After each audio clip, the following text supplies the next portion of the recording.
हरे कृष्णा। नमस्कार दोस्तों, आप सभी का हमारे YouTube चैनल जी भक्ति रस में स्वागत है। आज की कहानी ऐसी है, कई बार किसी कारणवश कोई बीमार हो जाए, कोई अपंग हो जाए, उसी के लिए कहानी है। कहानी का शीर्षक है इंद्रधनुष से प्रेरणा। एक छोटी सी लड़की है जो पोलियो के कारण दोनों पाँवों से चल नहीं सकती। उसकी माँ रोज उसे व्हीलचेयर में खिड़की के पास बिठा दिया करती थी। माँ सोचती थी ये पेड़ों को देखेगी, प्रकृति को देखेगी तो अपना दुख कुछ हद तक भूल जाएगी। लेकिन वो बालिका दूसरे बच्चों को देखकर ऐसे सोचने लगी कि मैं उनकी तरह खेल नहीं सकती। उसने प्रकृति नहीं देखी, बच्चे देखे जो पार्क में खेलते थे। दुख हुआ उसे। एक दिन वो इसी तरह से बाहर देख रही थी, आसमान में उसे इंद्रधनुष दिखाई दिया। कुछ देर तक देखा है, खुशी से उछल पड़ी है अपनी, और कुछ देर दिखने के बाद इंद्रधनुष आसमान में विलीन हो गया।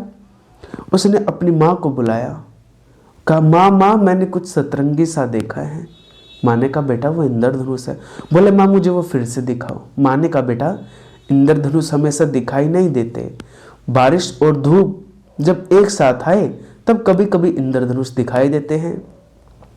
उस दिन से वह लड़की वर्षा, तेज बारिश का और धूप का इंतजार करने लगी। एक दिन आसमान में उसे बहुत बड़ा इंद्रधनुष दिखाई दिया। उसने अपनी माँ को तुरंत आवाज लगाई और कहा माँ मुझे इस इंद्रधनुष के पास लेके जाओ। उसकी माँ उसे व्हीलचेयर पर बिठाकर पास में ले गई, जहाँ से इंद्रधनुष बड़ा ही अच्छा दिख रहा था। उस बालिका ने कौतूहल से इंद्रधनुष से पूछा, तुम्हें यह अद्भुत सौंदर्य कैसे मिला? तुम इतने सुंदर कैसे दिखते हो? इंद्रधनुष ने कहा, पहले मैं सोचकर दुखी होता था कि बारिश और धूप के मिलन के कुछ क्षणों तक ही मेरी आयु सीमित है, और धूप के मिलने के बाद में मैंने सोचा कि अपनी इस छोटी सी आयु को मैं दूसरों की खुशी के लिए समर्पित कर दूं। जैसे ही यह विचार मेरे मन में आया, मुझ में 7 रंग खुद उभर आए। इतना कहते ही इंद्रधनुष विलीन हो गया, दोबारा गायब हो गया। लेकिन उस समय इंद्रधनुष बालिका के हृदय में खिलने लगा। उसे बोध हुआ कि अपनी अपंगता पर मुझे दुखी नहीं होना चाहिए। मुझे जितनी भी आयु भगवान ने दी है, मुझे खुशी खुशी उसमें जो कुछ मैं कर पाऊं लोगों के लिए मुझे करना चाहिए।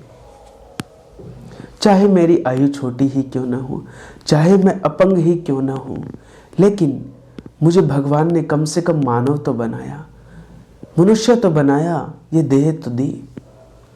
एक न एक दिन शरीर का नाश तो वैसे भी होना है, इसलिए बिना कुछ किए बेकार लोहे के टुकड़े की तरह जंग खाकर नष्ट होने से बेहतर है किसी अच्छे कार्य में मैं लग जाऊं।